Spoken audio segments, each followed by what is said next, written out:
I think what we can do, something a little bit different while we're waiting, is I had an idea this next week for, I don't know if I'll take this into the dojo or just do a submission, but I had an idea for another 5-card blind Pauper Derby deck, which is another event that we run through the Topdeck Lethal server, Discord server that is. You can find some more information on that at topdecklethalmtg.com if you want to sign up and join Season 2, which should be starting pretty soon. I would say the next week or so. And so yeah, maybe we can just create a deck while we're waiting here. So show you my process for kind of how we go about doing that. So I like to use moxfield.com. Big shout out to those guys. They have a pretty awesome web tool that, you know, makes decks, keeps decks. You can play test stuff. It's actually really great. So yeah, that's the tool that we use. I'm gonna start a new deck here. This is technically a none.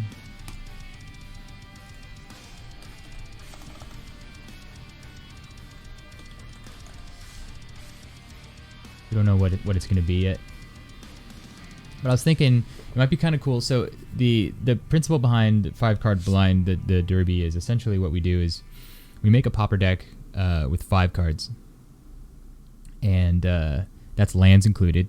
And it's basically sort of like a mini engine. And then what we do is we play with the decks open. And we don't really need to play the deck so much, although most times we end up running games because some of these matchups can be fairly technical and more complicated than you would expect. So, and we use Moxfield to do that, and I'll show you how that works in a minute. But I was thinking for the 5-card deck, it might be interesting to try to pull off. You don't see obviously a lot of combo decks, just because you're most combos you need several cards to assemble, and you know you just really, that's not including lands, and we do need to include lands in our 5-card submission. So it makes it a little bit trickier. But I was thinking that one of the more spicy combos in Pauper is the Gone combo. That's only a 2-card combo, and it allows you to essentially make infinite creatures on the board. And so I was thinking, well, if that's sort of more or less an infinite combo that can, you know, only utilizes 2 cards, maybe we can make it work with the 3 remaining cards. And to be honest with you, I don't know if it will. Let's try to build and see if we can get there. So I think we'll start with a Presence of Gond, which is 1 part. So that's you can enchant a creature, and then anytime that creature taps, you can create a 1/1 green elf warrior creature token. So the other part of the combo is Midnight Guard. I think what we'll do here is let's look at the visual view. More interesting. So as you can see, if we enchant the Midnight Guard, so that's whenever another creature enters the battlefield, you can untap the guard. If we enchant it with the Gond, we can tap itself to put a 1/1 token into play. And when we do, it untaps itself, meaning we could tap it again, make another 1/1, ad infinitum, right? So the issue I think I see here is that both of these cards cost 3. And that's going to be pretty rough because we've got 3 more cards to go. And now we could just throw in 3 lands and call that a day. However, the folks that play in the Derby, they come up with some spicy lists, and there's a lot of stuff. Obviously, we have a combo, and so it'd be fairly easy for someone to remove one of our creatures or remove an enchantment and basically just take us offline. So I'm thinking I want to try to make days work, at least to give us some form of protection.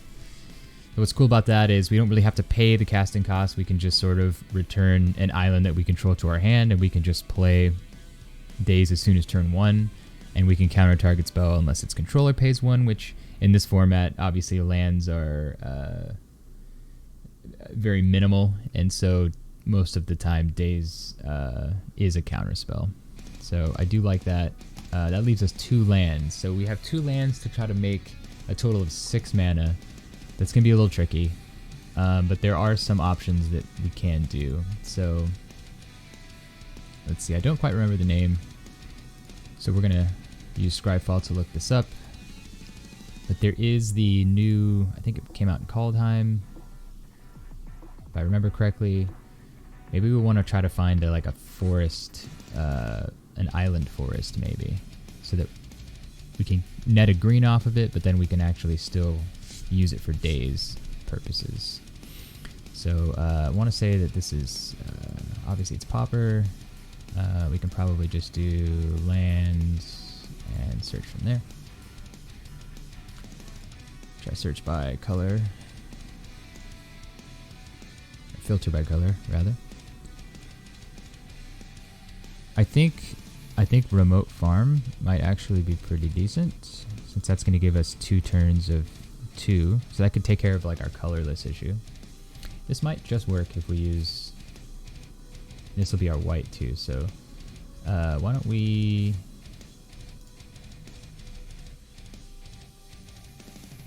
I'll just have to keep that in mind for remote farm. Pretty good. Oh, you know what would be a lot easier? I don't know why I didn't think of this initially.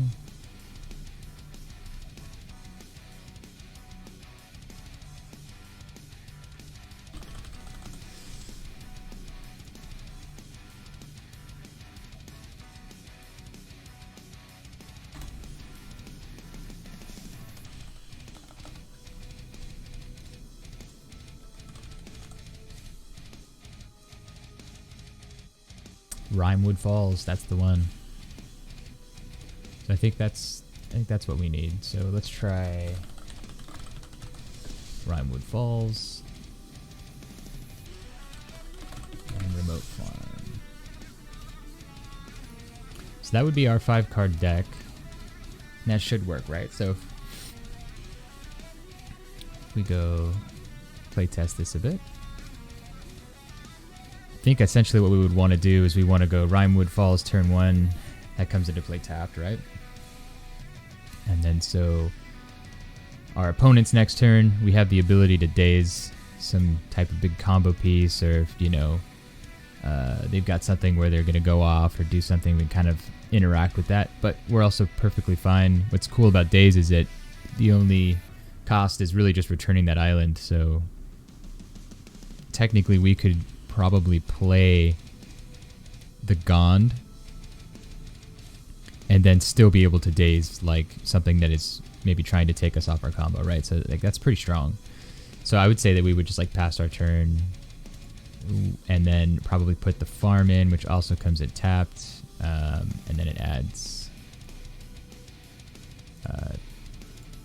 2 depletion counters, right? And so I think at this point we're a little bit slow, but that's okay, I think, in this format. And yeah, we're really just kind of just holding up days at this point, right? We're just waiting. And so we let our opponent take their turn. We go for our turn 3, and then now we can kind of start playing things, right? So I think the idea here is we would tap this down maybe for a green. We would remove a depletion counter and tap it to add 2 white. So there's our 3. So we can probably just lead in with like a midnight card. And so as I mentioned before, technically we can return this to our hand in order to daze if someone wants to take out our guard, which would be pretty bad. And so we're looking at turn 3 here. Still looking good. I think we would pass at this point, let our opponent play. We take our next turn.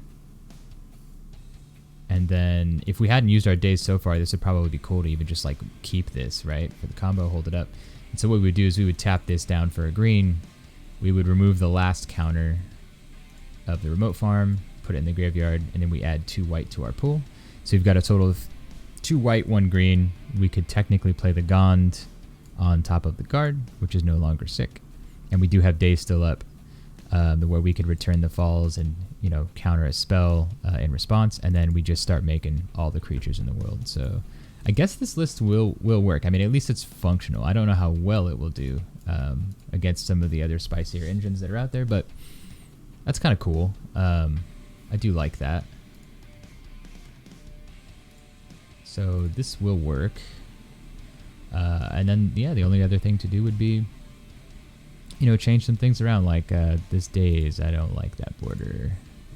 We're going to use the old days. Back in the old days of days. I think it looks pretty cool. We can... I think this is probably a good one to use for our deck image. It's kind of cool. And then, yeah, just naming the deck, I guess. So we're running Gone combo, the 5-card Gone combo, in a way that it works. Let's see. Oh, I got it. You know what I like? I like Cinco Gondo. That's what this list is going to be called for our 5CB. We'll name it just so we do all the future work. And then, yeah, that's ready to go. I think maybe we'll use something like this, you know, in the next derby. Or maybe, like I said, some of our other members have started a Pauper Derby Dojo, which is not like the full tournament that we run, but it's sort of like just a one-on-one kind of a deal. If you want to just make a deck and try at playing another individual, just kind of seeing, you know, maybe sharpening your deck, or play testing a bit before submitting, you know, for the actual derby. I think it's a good idea. It's pretty cool. So maybe we'll do something like that.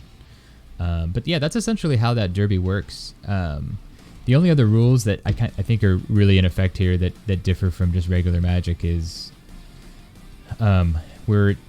when we run 2 lists against each other, which, you know, maybe we should just do that to kind of see how that works. But yeah, when you run 2 lists against each other, you assume that both lists are making the most optimal plays as possible, and you also are playing with open information.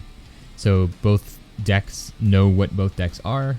Obviously, the point structure is anytime that you win a game, you get 3 points. Anytime that you're playing a game or a match that you can prevent the opponent from actually getting you down from 20 and vice versa. So just draw matches are considered 1 point, and then you don't get a point if you lose, right? So and basically what we do is each round, each deck plays just 2 games rather than like a best of 3, since we're not actually playing like officially, because we're making those optimal plays.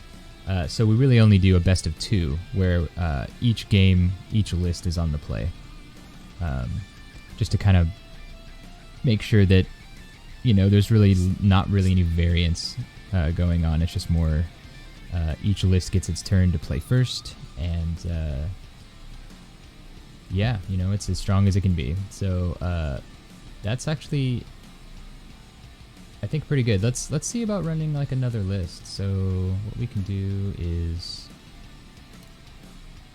go to play test and maybe turn, oops, go to 160 here. I like 160. Actually, 170 is cool. And then let's see about,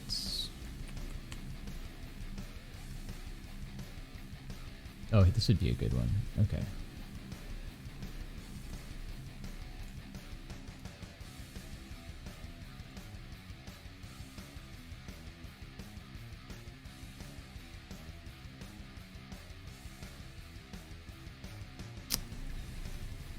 Let's see. Oh, I may have already. These are all the lists from our last event that we were running. So here's another list that I ran during the GP event. Let's go ahead and make this visual. This is kind of an interesting one. So we're also using days here. Obviously, a lot of our lists are using days just because it's such a good counterspell option, right? But this one's kind of cool. It didn't do very well, but I think it works.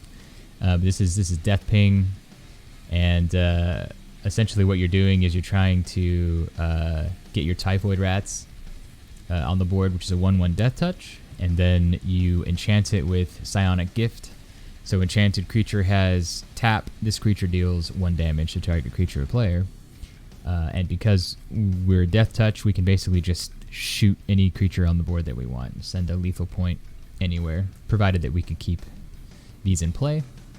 And then we run a daze sort of similarly, right, for protection. And yeah, we try to shoot stuff. So what we can do right now is we can try to run sort of like a match, decks against each other, just so you can see kind of how that would work, right? So in this matchup, we're going to do, we'll do Cinco Gondo versus Death Ping, and just kind of see how that would play itself out. I don't know. We'll see. I think that both decks are kind of a little bit slow, but they also both have counter magic, so that's sort of strange. And so, okay, let's say in this matchup that Cinco Gondo is going to go first. We'll be on the play, and so obviously we're going to start with our Rimewood Falls, tap, and then we would pass the turn. And then Death Ping is going to take their turn, so play an island and then pass the turn. So we're going to go Remote Farm, add counters, comes into play tapped. And there's really nothing else we could do. Again, these are slow start lists, but obviously we're trying to accomplish infinite combo type stuff here, so we'll see if Death Ping is even fast enough to deal with this, because this is pretty rough. Infinite tokens. So yeah, we would play our Remote Farm, basically pass the turn, go back over to Death Ping, take their next turn. Dimir Aqueduct. I think what we would want to do is just try to get we're trying to race, right? So the optimal play is to get the Death Ping engine online as fast as possible, just as Gondo wants to get the Gon combo on line as fast as possible. So this is going to come in tapped. We're going to return an island to our hand. What's interesting about this, I think, play is that in order to kind of get the mana base that we need for Death Ping, we actually have to return the island before using Daze, so we're actually unable to use Daze in this next turn. And something like that really could just make all the difference. So we're going to go back to Gondo, untap, and then this is the turn that we want to tap down and get Midnight Guard online. So there's our 3 mana. We play the Guard, which we actually can't interact with, unfortunately. Death Ping is going to take the turn. We're going to play the island. Now here's what's interesting, is that if we daze, then Gon combo can't really, but then again, they can daze our daze, right? So that's kind of weird. So I think we'll hold up daze. We would tap for 3 and just get our combo online so that we can use daze in response, right? So I think what Gon would want to do is, yeah, I think this matchup just goes to Gon, right? I mean, it can wait as long as possible, because it could really just return falls here to try to daze, to get our daze out of our hand, which we would kind of be forced to play, so we would have to return our island, daze.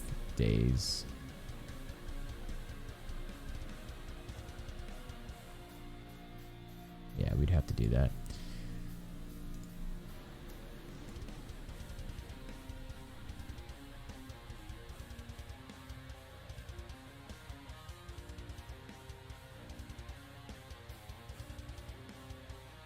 Yeah, that's interesting.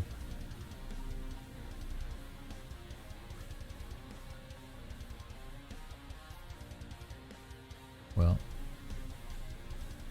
yeah, we would be sick here, so we'd have to just pass our turn. They could play the false tapped, so we get another turn out of... We get another time walk, right? Because they're not going to be able to play their Gon in this turn. We go back to Death Ping. Oh, that's in the graveyard. Play our island, might as well. Oh, actually, that's interesting. So we could ping the Guard before the combo goes online, right? Because no, we're no longer sick. We do a lethal point, shoot the Guard. So yeah, I guess... interesting. And that was Gon on the play. So this would just be an example, right? Versus Death Ping, we could play a second match with Death Ping going first, but I think we kind of already know the answer to that, is that if Death Ping was able to overcome the combo while going second, it's probably more than likely it's going to be able to perform even better with being on the play. I think the days versus days is like interesting, like when you choose to hold something up, when you want to play it. And so this is one of those things too where, you know, maybe the plays that I just made are not the optimal plays. And so essentially what we do is some of our pilots are just really smart. They don't really go through this process. I think they just kind of do it in their heads and they can see what's on the board. But for me, sometimes I like to play some of these out just because it's fun. But we're not actually physically playing the cards, like one-on-one rather. But it's more of a discussion on which list makes the most optimal play. And there's lots of times where you know, you miss things, or you're like, oh yeah, I didn't remember that works that way, and you know, that could make the difference between a win or a loss for sure. So it's nice to have this as sort of a potential thing that we do to just discuss card interactions, and anyone's able to participate in either matchup. You know, when two individuals are matched up, it's open to everyone to kind of watch and comment on, which is pretty cool. So it's been a lot of fun, and the event, it's turned into a big deal.